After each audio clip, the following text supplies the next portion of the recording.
Assalamualaikum and good morning.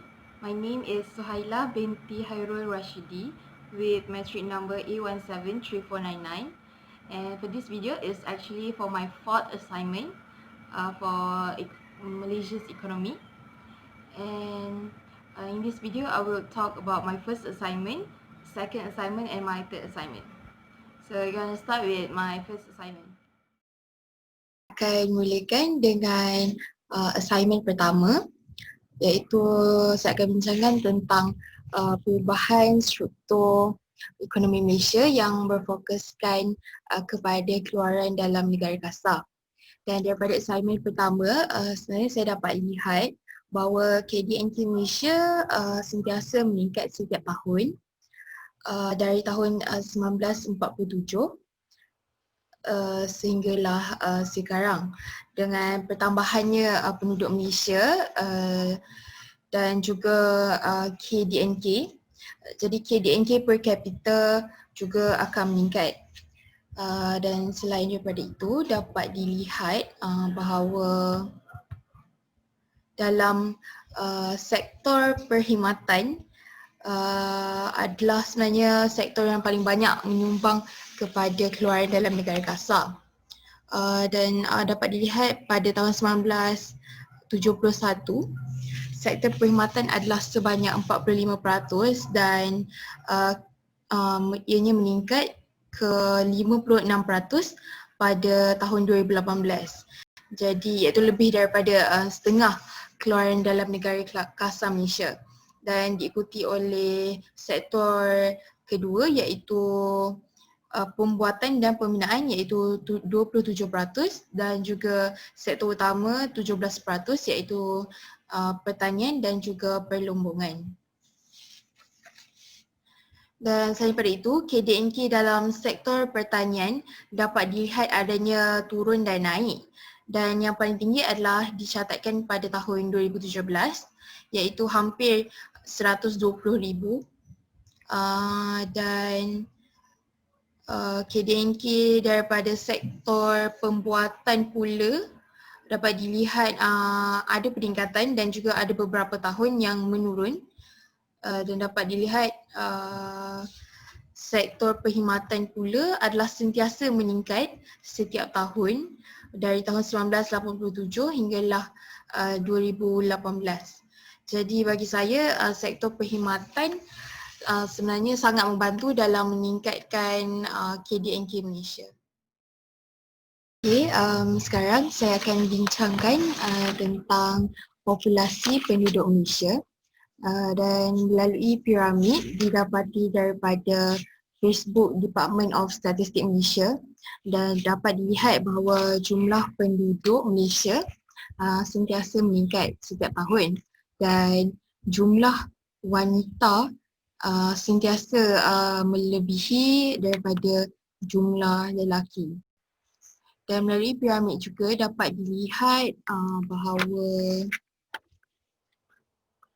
peratus kanak-kanak semakin lama semakin berkurangan, dan peratus warga emas adalah semakin meningkat. Dan kerana ini kita dapat lihat melalui piramid ini, lebar yang di bawah ini, piramid di bawah ini semakin lama semakin mengecil, dan yang di atas semakin lama semakin panjang. Jadi hal ini terjadi kerana dapat disimpulkan bahawa kadar kelahiran menurun dan isu penuaan di Malaysia semakin meningkat. Ini terjadi kerana dalam kemajuan kemudahan kesihatan dapat membantu warga emas, dan penduduk Malaysia lebih gemar mempunyai ahli keluarga yang kecil kerana kos membesarkan anak semakin lama semakin meningkat. Dan selain daripada itu, kita dapat juga lihat bahawa jumlah tenaga buruh sentiasa meningkat setiap tahun, tetapi jumlah tenaga buruh yang bekerja ada turun dan juga naik.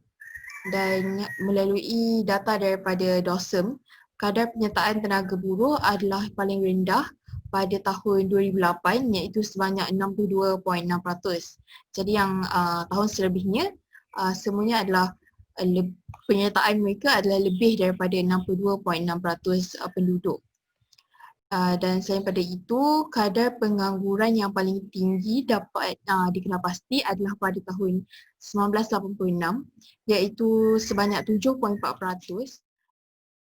Menunjukkan bahawa ekspor negara sentiasa meningkat setiap tahun, kecuali ada beberapa tahun menunjukkan penurunan, iaitu yang berwarna kuning.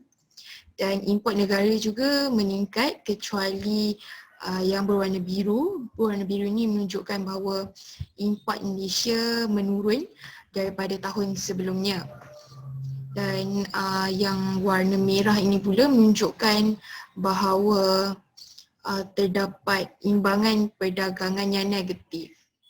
Pada awalnya dapat kita lihat bahawa bahan mentah yang tidak boleh dimakan seperti getah mentah, gabus dan kayu mendominasi ekspor Malaysia pada 1970.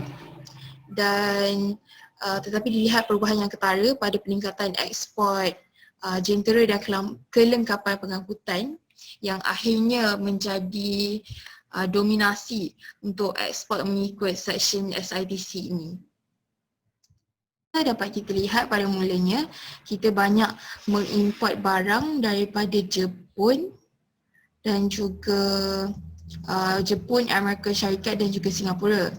Dan lama kelamaan China juga mempunyai banyak barang import yang dibawa ke Malaysia. Dan sekarang ni menjadi sebuah negara import utama Malaysia dan terbesar. Malaysia mengekspor barang utamanya adalah ke negara Amerika Syarikat dan juga keduanya adalah Singapura. Dan pada tahun 2009 kita dapat lihat bahawa China semakin lama semakin meningkat dan telah pada 2009 ini telah mengalahkan Amerika Syarikat, tetapi masih di bawah Singapura. Dan akhirnya pada tahun 2011 negara China adalah negara yang paling banyak Malaysia mengekspor barang. Sampai di sini sahaja pembentangan saya untuk video pertama assignment keempat Ekonomi Malaysia. Dan saya ucapkan ribuan terima kasih kepada yang menonton. Dan akhir kata, Assalamualaikum warahmatullahi wabarakatuh.